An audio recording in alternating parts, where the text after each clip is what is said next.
Chapter 3, The Question. The first day of school was always a get acquainted day. Books were passed out and there was a lot of chatter. Everyone asked, "What did you do over the summer?"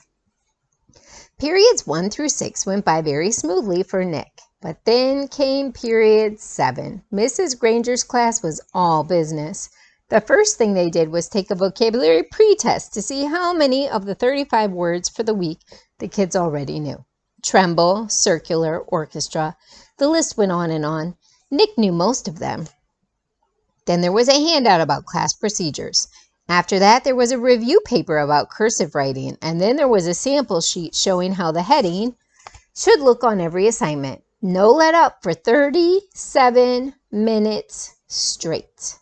Nick was an expert at asking the delaying question, also known as the teacher stopper or the guaranteed time waster. At 3 minutes before the bell and that split second before the end of today's classwork and the announcement of today's homework, Nick could launch a question guaranteed to sidetrack the teacher long enough to delay or even wipe out the homework assignment. Timing was important, but asking the right question, that was the hard part. Questions about stuff in the news, questions about the college the teacher went to, questions about the teacher's favorite book or sport or hobby. Nick knew all the tricks, and he had been very successful in the past. Here he was in 5th grade near the end of his very first language arts class with Mrs. Granger, and Nick could feel a homework assignment coming the way a farmer can feel a rainstorm. Mrs. Granger paused to catch her breath, and Nick's hand shot up. She glanced down at her seating chart and then up at him. Her sharp gray eyes were not even turned up to half power. "Yes, Nicholas?" "Mrs. Granger, you have so many dictionaries in this room, and that huge one especially.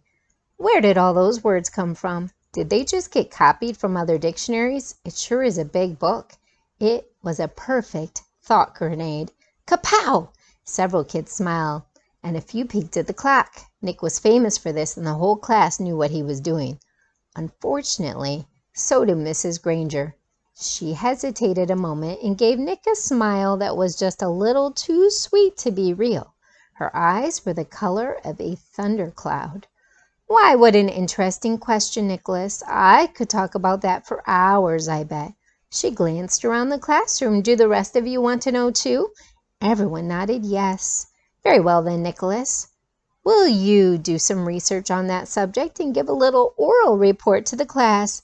If you find out the answer yourself, it will mean so much more than if I just told you. Please have your report ready for our next class." Mrs. Granger smiled at him again very sweetly. Then it was back to business. "Now the homework for tomorrow can be found on page 12 of your Words Alive book."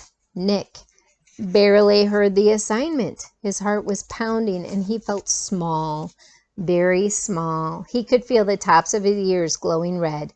A complete shutdown, an extra assignment, and probably a little black mark next to his name on the seating chart. Everything he had heard about this teacher was true. Don't mess around with the lone Granger.